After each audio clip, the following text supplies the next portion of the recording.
everyone, and welcome to another Monday Plan with me. So today's going to be really quick and short, which is new for me because I usually go on and on and on. So there wasn't a lot that happened last week. So let's just get into it. I actually took a vacation week. I'll get into that. It was totally unexpected and unplanned. But I'm glad I took it. So anyways, it's the same workbook for every single Monday for Motivation Monday Plan with Me's. Did you hear the cat? I don't know if you heard Lucky. Anyways, it's the same, questions that we ask every week. Like, what did you do last week? What's going on this week? What can you get rid of? What should you pare down? And what should you save for later? So this is week 2 of 4. So you're barely even like halfway through. There are 31 days in May. So if you're not that far along in your goal, don't worry about it. You got plenty of time. So I always talk about this, the Lisa method. Yes, I just really like my name, but the L for Lisa is to list out all of your goals like a wish list. So what I thought I could do today, just to do something different, is just go through an example, because I still feel like even though I have obviously patterned this after my name, I still feel like it's a good method. So if you list it out, like if I listed out everything that I was thinking about doing for the year, wow. Hey, Lucky, what's going on? Guess he just wants to say hi. If I was thinking about everything that I wanted to do for the year, one is I want to make a tarot planner. That's like on the plan. Another thing is I want to start doing more digital planning. So I talked about this kind of like a quick tutorial on my author tube channel, which is now just all one channel, but on how to start a podcast. And I said, if I was going to start another podcast, it would be about digital planning, which is kind of silly because you really need something visual. So it doesn't make a lot of sense to just talk about something that's very visual. But anyways, I wanted to get more into iPads, and I did. So after the Apple event last week, I don't know if anyone watched that, but I decided not to buy any of the new Apples. I know, it's so counterintuitive, because all of the cool features I really wouldn't use. I bought the iPad mini, which I know is not one of the new things, but I was waiting because I was like, it doesn't make sense to buy an iPad mini if they're going to come out with an updated iPad mini, which clearly they're not. And so this is, and it's not even that old. This is the 2021 iPad mini, and I got the bigger, whatever, 256 gigabytes or whatever, because everyone complained that it just didn't have a lot of storage. And the other complaint was the battery doesn't last that long. And then something about a jelly scroll, which I don't know that I'm scrolling that quick that I'm even going to notice. So this, I know this sounds counterintuitive, but I think this will do two things. One, I think it'll help me reduce screen time on my phone, which I know sounds, but this way I'm not checking my phone all the time. If I really want to do something, because this is Wi-Fi only, I can use this. And then also, I really have not been using my iPad Pro like ever.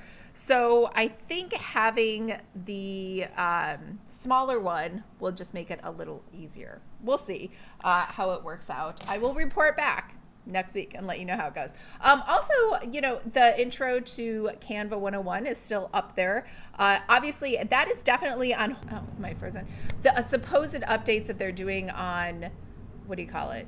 On Canva at the end of the month. I always say supposed. I don't believe in the changes that they say they're going to make. They usually never come to fruition. So anyways, and then I wanted to make the InDesign Advanced course. I was talking about lifting more weights. I was talking about learning how to draw on the iPad. So these are like my wish list goals. So if you need to make something, it could be a text list, does not have to be visual, of stuff that you think that you want to do. And then that will help you as the L part of Lisa. The method is to list out all of your goals. So we'll kind of do this. Maybe we'll go through these every month, just so you can see kind of how it would work in real life. And then the other thing, SPEEDY Goals. Remember, there's a whole separate worksheet on SPEEDY Goals. So if I was to take just the S in SPEEDY Goals, which is coming up with the strategy. So either you're going to do the doable dozen, or you're going to say, I want one new habit. So if I looked at my list, the Lisa list, the L, I would say more weights, right? And I would want to make that a habit. So if I look down here, I could say to make this a habit to lift more weights in 2024, I have to do 3 things. 1, I had to join a closer gym. So right now, the gym that I had was 24-hour fitness, and they had like this really great deal because of COVID, and it only cost me, I think it was like $30 a month for a gym membership, which is very cheap. I realize that some people think gym memberships are stupid, and like I know, like my friend Meg from college, every time she wants to save money, or not every time, but the one time she wanted to save money, she was like, "Screw the gym. I'm quitting the gym. I told John to quit the gym. No one's joining a gym ever." Right? And so she quit, and she never has rejoined a gym ever again in like, I think it's been like 20 years. So I realize some people don't put a high value, so $30 might sound like a lot of money to people who are just like, gyms are dumb. So I did join a gym that is only 5 minutes away. So the other gym, the problem is you had to get on 2 different highways to get there. And it was closer to the older place that I lived at. And so that made sense because I didn't have to even get on a highway to go to that gym. But I only go there Saturdays and Sundays since I moved to this new neighborhood because it takes so long to get there. But on Monday through Friday, I don't even try going to the gym to lift because there's so much rush hour traffic in the morning, which is when I like to work out. So I just wasn't lifting. I was only doing running. So because of that, I quit that membership, and I now joined a gym that's only 5 minutes away. It's way more expensive. It's like $120 a month, but it's only a 5-minute drive, and I can go every day. I don't have any limitations. The other thing is I changed my workout. So I used to run 6 days a week. So now instead of running 6 days a week, I lift 6 days a week, and I only run 1 day a week. And I changed my shoes. So I used to have I still have running shoes, but running shoes are meant for just front, back, or just moving in one plane of motion, whereas cross trainers are made for lateral movement, front and back, diagonal, like all different planes of movement. And so that's what I got. So that is how I've made going to lift weights a daily habit instead of the basically just, I guess, non-habit it was before. So anyways, my point is, what I did is I did the Lisa method. I listed out all of my goals. Then I took one of them that I thought I could use the SPEEDY method to turn it into a habit. And this is what I did to make it into a habit. So I do love my acronyms, but they're useful in real life if you actually like use them. So there is an extra workbook just for your SPEEDY goals. Everybody inside of Planner Pixies has access to that. In fact, I think I give access to everybody, I think if you look back at the January plan with me, there's a link for SPEEDY goals.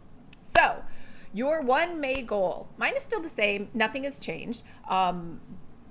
Aside from me doing nothing last week about this goal, but it's to do the website migration, to update the Squarespace website. So what did I do this month, or this last week?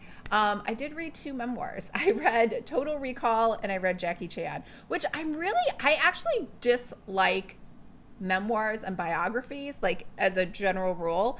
But I found these interesting, and mostly because I think I'm really into fitness, and both of these guys have obviously hardcore fitness backgrounds. So I did find these very interesting. They're both action stars. But I guess his thought process was more like he kind of just picked out some small stories from different things versus like talking about like a lot of things. So Jackie Chan's memoir, I think it was only, because I listened to both these on audiobook, I think the first, Arnold Schwarzenegger's Total Recall was, I want to say like 8.5 hours. It was pretty long and detailed, but I loved every minute. Like, it was super interesting. He remembered all of the details from like his beginning days when he came over from Austria, how he started up a gym, Joe Weider. And I read all of those Joe Weider muscle and fitness magazines growing up. So I did find this like totally fascinating.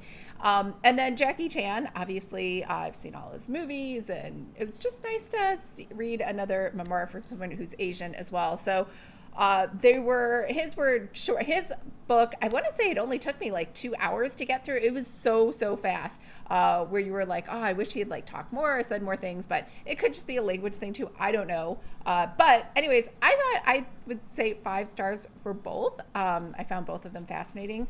And I'm pretty sure like they would have given you all of that information if they had YouTube, I think, when they were going, or social media to like make comments along the way. But either way, I found them both interesting, but I also very much like action movies. So Camila was visiting this weekend. We were talking about movies, and we like totally different movies. She likes drama and like serious kind of movies, and I like just action and stunts and all of that stuff, and chase scenes. And same thing, my friend Heather, she was like, I really want you to watch that movie. What was it called? It is a movie with Nicole Kidman, and it's like a play. It was like a indie film from like 10 or 12 years ago. Anyways, that's what she thought was like interesting in movie, right? So we like have totally different tastes in movies. So it's possible if you were not into action movies, you might not be into these memoirs like I was. Also, so I took an unexpected vacation only because I had so many people in town, and I always, because of my panic attacks and like the agoraphobia, I haven't really traveled. And because I don't travel, anytime someone comes into town or even people local, if they ask me to do something, I always say yes, because I just don't get a lot of chances to be social. And I thought talking to the cat was sufficient for my mental health. I don't even know. But I mean, I do feel a little bit more stressed, but I don't know if it's this stress. So I have the stress monitor on my Apple Watch. And so the red is obviously like the worst. And then the green is the best. And for whatever reason, the week before anyone came to visit, like no one came to visit. I didn't see anyone that week before. And it's like all red and like a little bit of orange. So apparently, I guess I was really stressed. And then the week I had friends in town, I mean, it was still red with orange, but like less so. There was actually some green and some blue this past week. So anyways, that is, I guess, just a side effect of me talking to people. Like I always say, no one believes me. I'm like, I have the opposite of social anxiety. Whenever I chat with people, I always feel better, or whenever people are around. But whenever I am alone, it's like, that's when, I guess it's like, I don't know, maybe my thoughts just run crazy and I'm not able to stop them, or I have no one to talk me. And it's not even like people talk me down. It's just talking about anything in general. So anyways, this is, and I forgot to take pictures with Camila, but I had Monday, no one came to visit, but on Tuesday, Wednesday, Thursday, Camila was here from out of town. And then on Friday, Alana and I met up to try out a new bakery. And then on Saturday and Sunday, Heather came in. And I haven't seen Heather in like, I want to say 5-6 years. So it's been a while. So I was excited to hang out with all of my friends this week. And it was just a really lovely time. So the other thing I realized too is I'm not good. So there's one question in the workbook, like, how committed are you? I would say I'm not committed. I'm just not good with task switching days. So most people, like, obviously I did not hang out with everyone from like morning to night. I mean, some days I did, but there was a couple hours here and there of downtime that I could have done something. And I've noticed that I am not able to do that. So if you've ever seen the Netflix documentary for Jackie Collins, she would drive her kids to practice or whatever, like all moms, right? She's just a chauffeur for children. And so while they were at their soccer practice, she would sit in the car and she would work on her novel. And then she'd drive them home, and then she'd make them dinner and then do the dishes. And then while they were, I guess, in bed finally for the night, then she would work on her book until she went to bed. So she was able to just every free second she had work on whatever it is she had to work on. But I'm not like that. For some reason, like once I get into, and I don't have children, but like once I get into whatever activities I'm doing, even if I had to drive somebody somewhere, then that's it. Like I'm not sitting in the car and being like, oh my God, let me try to be super productive during these 5 minutes while I wait for them. I don't know why. I don't know what that's called, but I'm just not built like that. But if I was, I could have gotten a couple hours of work done. But once I like have, I guess, something I've done for the day, or if I'm, so like, I wouldn't say the problem, but like if I was meeting with somebody for breakfast and then for lunch there was nothing, but then we were meeting for dinner, I don't know that I could actually do something during that time, during the daytime. So maybe it is better that I have like so much alone time during the day. Anyways, another question that is asked in the workbook are, what tools or courses do you need? I don't actually need any tools. I mean, I do need to take more tutorials on Squarespace, but that was not the problem this week. on why I couldn't get anything done. And also all of these things, time blocking, energy, overwhelm. There could be a ton of different reasons why you did not get anything done. And mine with this week, I would just say is the bottom one, which is just life, right? Like people came in unexpectedly, some were planned, and so that just took up my week. And then if you ever ask me what my 2 planning methods are, I always say ClickUp for everything, and then Llama Life to like plan out that actual day. So this week's priorities, nothing has changed from last week. It's still the Squarespace stuff. These are all the same exact stretch goals. And so that is pretty much it. And just speaking about Jackie Collins, if you've never seen this quote, I really liked it. It says, if you want to achieve your dreams, you must follow them. And the best way to follow them is not to think about wanting to be very rich, but to think about doing something that you really want to do. I really love this because I desperately want to eliminate the world of vision boards, right? I just feel like they're kind of cheesy and dumb and I don't know, like I don't see a Ferrari on the vision board and I'm like, oh, let me work really hard so I can afford a $280,000 car. That doesn't motivate me. It doesn't feel like a goal that I should be proud of. And I realize it's not for everybody. Some people really think of that. But the house and the boat and all of those things are nice to have, but instead of focusing on being rich, those to me are more like, oh, I'm just going to dream every day about winning the lottery. I'd rather just do something that I really enjoy. And I think that's also possibly part of what helps people to just get excited, like Jackie Collins, about writing in between. She's not really trying to be rich or be successful. She just enjoys doing that while she's waiting. So anyways, that is a wrap for this week. Did anybody have any comments or anything they wanted to share about their goals or anything else going on? Let's see. Who's here? Vertel is here. Hey, Vertel. Shelly saying hi to Vertel. Hey, Karen. All right, it's the usual suspects. All right, I hope everyone's having a great week. And I have no friends coming into town this week, so I feel very confident I'm going to get a lot of work done, and I'm excited about that. All right, I will talk to everybody next Monday or in the Heartbeat Forum. Bye, everyone.